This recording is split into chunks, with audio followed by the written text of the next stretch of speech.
In April of 2005, British game development team Mind Candy created a contest that blurred the lines between fiction and reality.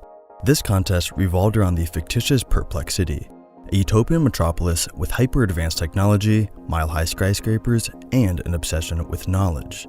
The object of the contest: recover the Recada Cube, Perplex City's most prized possession, which was stolen and hidden somewhere on Earth. The cube's discoverer would win a hefty six-figure prize. Sound fun? Well, more than 50,000 people from 92 countries thought so and spent months following every clue until the cube was eventually found. To explore the story of this epic alternate reality game, let's rewind the clock, jump in our spaceships, and have a look into the world of Perplex City.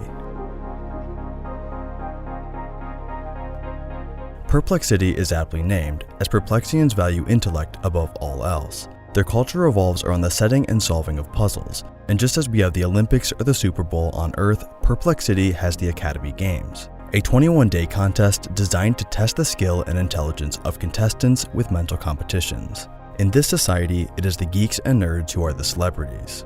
We, the players, have access to a map of the city, which is estimated to cover an area of around 900 square miles. For context, that's about 3 times the size of New York City.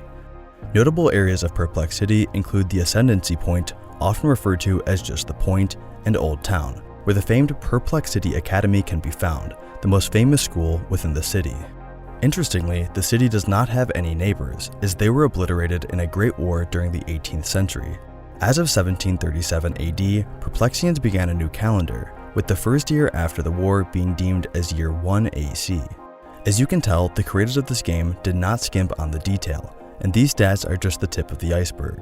The UK-based company spent 2 years creating the immersive game world, as well as organizing many real-life events to coincide with it. In terms of the Perplexian characters that we get to meet along the way, there are many. However, the main ones to be aware of are Cent Kiteway, the great mind of Perplex City Academy and a great help to solving the cube, and his 2 daughters, Scarlet Kiteway, who also assisted, and Violet Kiteway, who went missing along with the cube. Some suspects for the theft consist of V, a dangerous killer to be feared, and the Third Power, a mysterious ancient society with operatives on Earth and whose end goal is unclear. All of which leads us to the event itself and the plot of the game. In 7 AC, in other words 7 years after the Great War, a 10 by 10 centimeter cube was discovered in a massive crater. It was made from an unknown element, something Perplexians had never seen before. After much research that revealed very little, the cube, now dubbed the Recada Cube, was put on display at the Perplex City Academy Museum. But then in 267 AC, the cube was stolen in a daring heist. Puzzle cards containing clues to the cube's whereabouts, the identity of the thief, and why it was taken were then sent to Earth by Cent Kiteway. That's where we, the players, come in. Solving these puzzle cards gave clues to the cube's whereabouts and Perplex points, which could be used to climb the leaderboard on perplexcity.com. However, the main prize was in finding the Recada Cube itself, for whoever found it first would be rewarded with £100,000 sterling or $200,000 USD. In the words of the gaming magazine Pyramid, the object of the game is, well, that depends. At its simplest, the idea is to solve the puzzle on a card. However, if you want to become 200,000 very real dollars richer, you need to suck as much information as you can out of as many sources as you can, including the cards, some scattered websites, and even real people, to unlock where on Earth the cube has been hidden.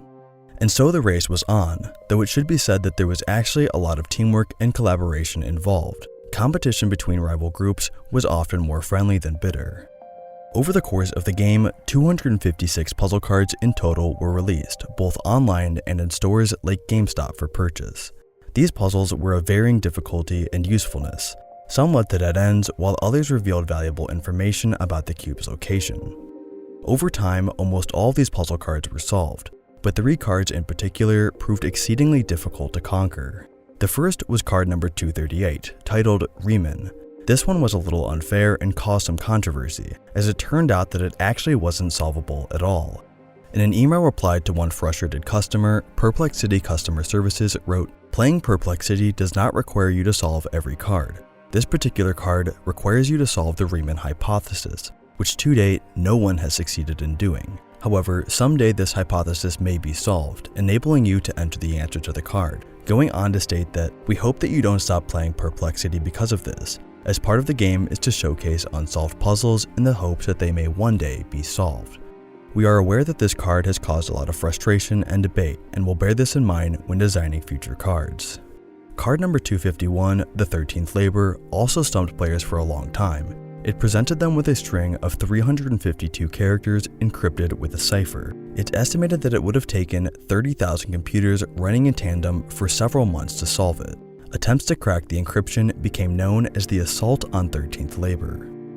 The third card that left players utterly perplexed was quite surprising. Card number 256, titled Billion to One, featured a photograph of a man with Japanese writing that read when translated to English, "Find me." A Perplexity hint line gave an additional clue which revealed the person's name to be Satoshi.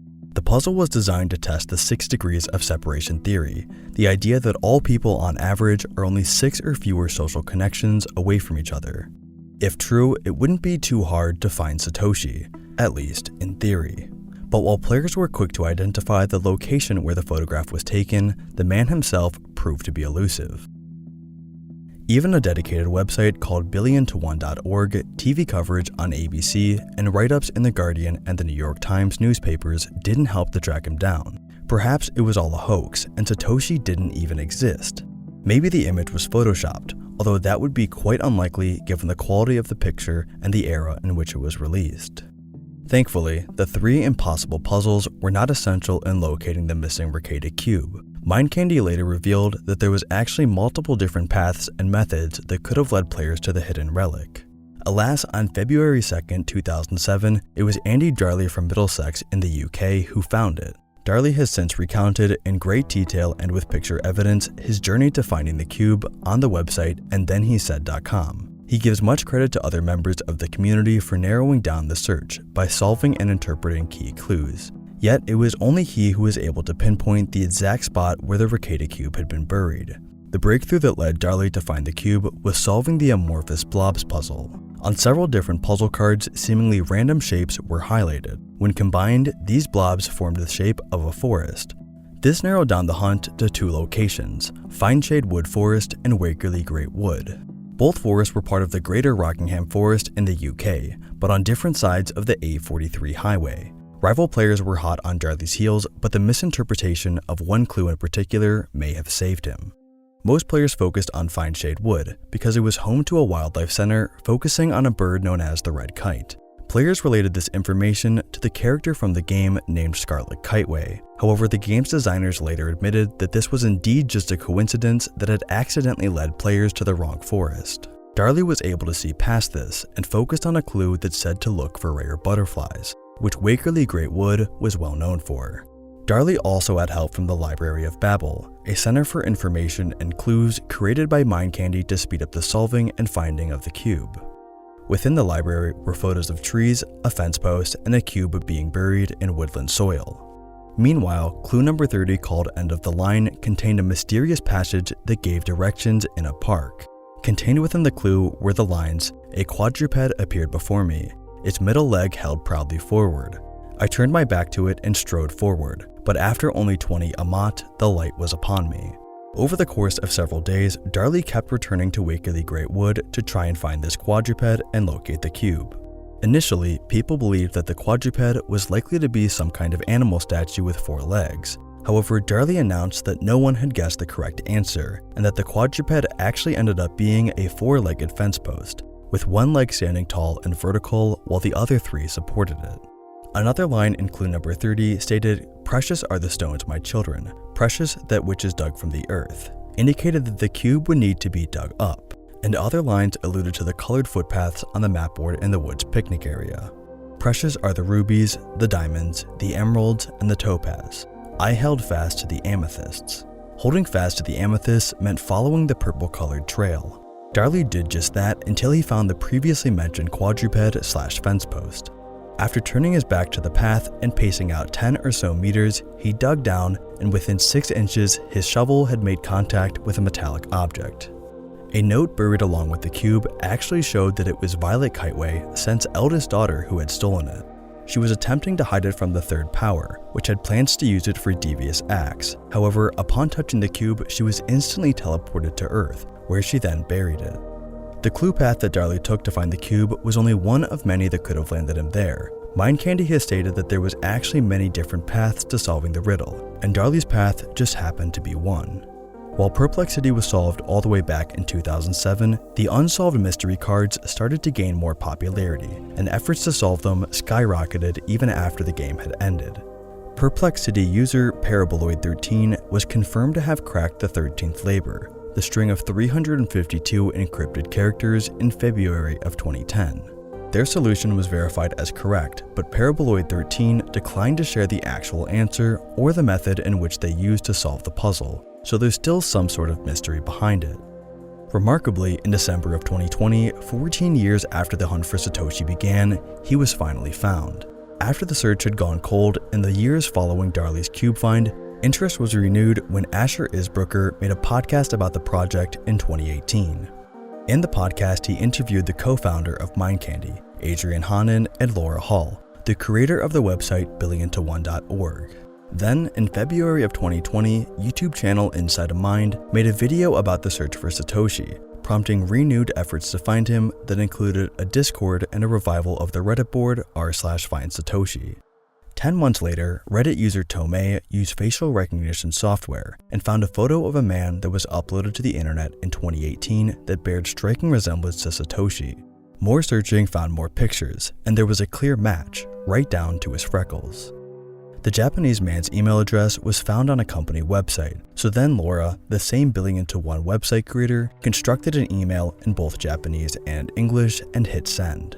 One day later, a reply was received with confirmation that the community had long been waiting for. The reply read, "Hello, thank you for contacting me. You said that you have been looking for the guy named Satoshi. I am Satoshi. Yes, I am Satoshi who you have been looking for. Wow, I'd forgotten about this card game altogether, and I never dreamed that someone was still looking for me. Originally, I was supposed to tell a message to someone if they found me, but goodness, it has been more than 10 years. I completely forgot. I'm so sorry." Satoshi went on to explain that his American friend had asked to use his picture for the game, and he thought it was an interesting concept, so he agreed. Then, he kind of forgot all about it, but laughed and smiled when he found out that people were still searching. A former Mindcandy employee and creator of the puzzle also confirmed that the community had indeed found the right man. FindSatoshi.com now serves as a detailed timeline of the events surrounding the discovery and provides extra details as to Satoshi's connection to the game and what he was supposed to say to anybody that found him. And so, the only unsolved puzzle that still remains from Perplex City is the Riemann puzzle, which may actually be impossible. But you never know. A second season of Perplex City was originally in the works, but eventually got put on hold and then cancelled, after some major changes at Mindcandy. If Perplex City was to ever return for a future season, or a similar ARG was made, would you take part in it? Let me know down in the comments. If one thing is for sure, it would definitely take up a lot of your time. But then again, maybe that's not such a bad thing these days. Thank you guys so much for making it to the end of the video and exploring Perplex City with me. If you enjoyed, please consider subscribing and liking the video as it helps me out a bunch. I really appreciate all the support you guys gave me on the last video. I read every single comment on it and they all mean a lot to me. Thank you guys again and have a good night.